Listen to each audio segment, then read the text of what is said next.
My name is Goldie, maiden name Garber, and I'm married to a Pasternak. So I introduce myself now as Goldie Pasternak.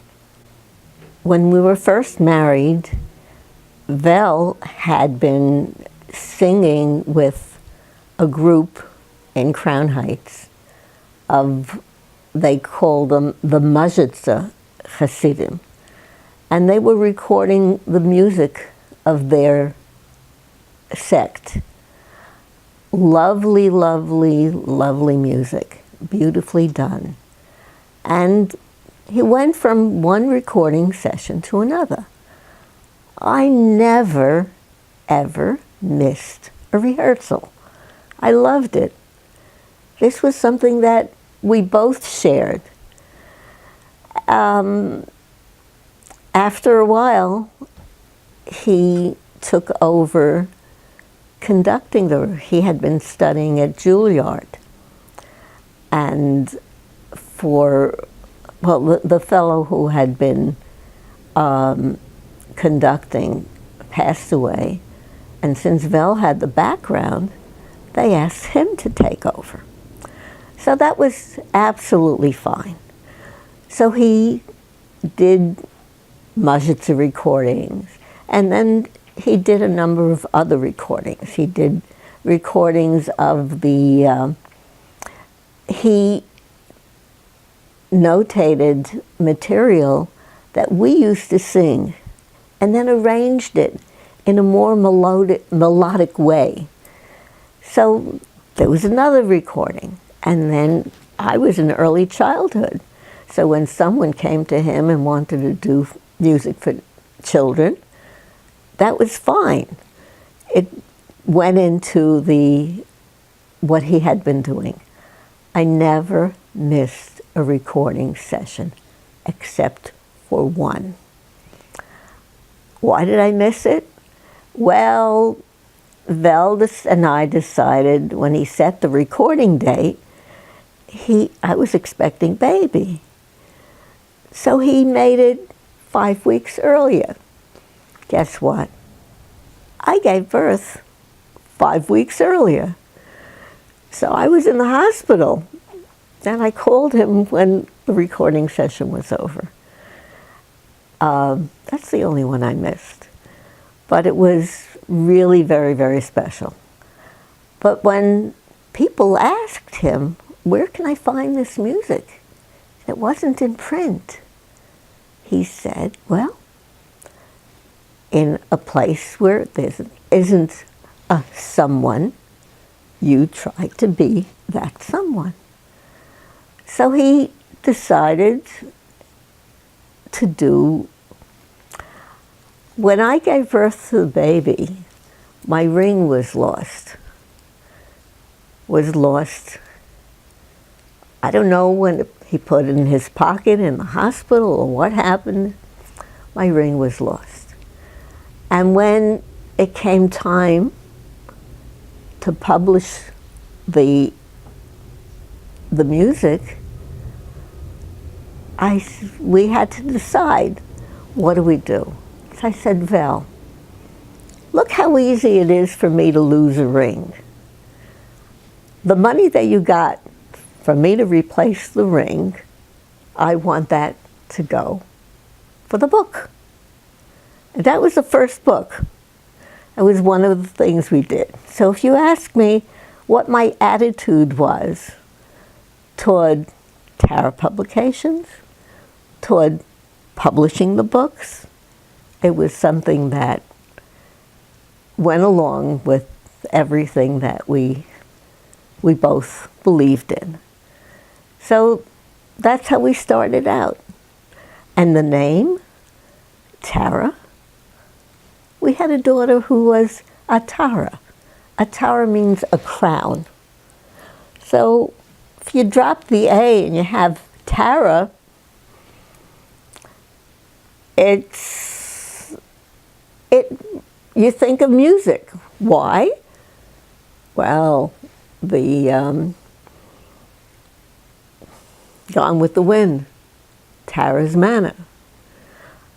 And one day I got a phone call from someone who said they thought the word Tara was Irish. So he said, I called you because I thought you had some contact with my background. So he said, well, he has a theory that there was a history. One of King David's grandchildren married an Irish king. And there were three things that she brought with her. One was a Torah, pronounced Tara, in Ireland. So they had to build Tara's manor. And then there was the lyre. King David had his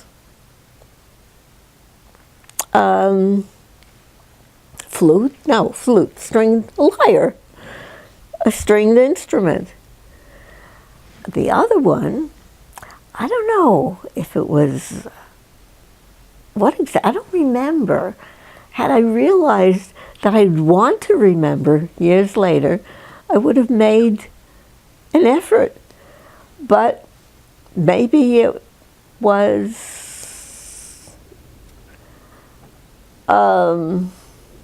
shamrock. I mean, must have been something else. But Tara was the name of our first child. She was named after an aunt whose name was Kindle. What does Kindle mean? You go to the background. At the crown. Kindle is a small crown. So in Hebrew, you have Atara. So it was very easy to change from Kindle to Atara. The daughter of that aunt never forgave us because she said, it's not my mother's name. But we said, but it means the same thing. In 1971, who would want to name a little girl Kindle? So we kept a Tara. So Tara, dropping the A, Tara Publications was born, and I was always there, whether it was helping paste up books or Xeroxing them. It was absolutely fine. It became part of, and when we went to conventions, Vel and I went together. We packed up the boxes, we put them in the car. I was in charge of setting the books up on the racks, and Vel was in charge of telling people how much they cost and doing the other part of the business. So it worked out very well. And that was our beginning. I'd like to see it continue, because that was started out, the actual publishing of the books was around 1970. But Vel had been was very, very active in Jewish music for 10 years before that, in the recordings. And it was always, the goal was to preserve and pass on to other generations what we grew up with and what Jews around the world grew up with. We were working and mailing books to at least 40 Judaica shops all over the United States. And if you look at today, the Judaica shops have closed. Everybody has Amazon, or Vel, a few years ago, said, I see what's happening to the books. When all the important bookstores can close, and they're getting less and less interest in printed word, I have to do something different. So he started digitizing the books a few years ago. And now it's basically downloads. If someone in Australia wants a book that costs $19 and it costs $27 to mail it, and they'll get it maybe in 3 weeks, and who knows what condition it'll be in at that time. But if you call up for a download of that book, it'll cost you the same $19, and you'll have it in your hand within 24 hours, all printed out that you can take care of. So that part of what is going on in the industry, that's happening, not just to Jewish music, but in other industries. But Vel has been working very hard to see if he can continue having this as a continuance, to see what else can be done.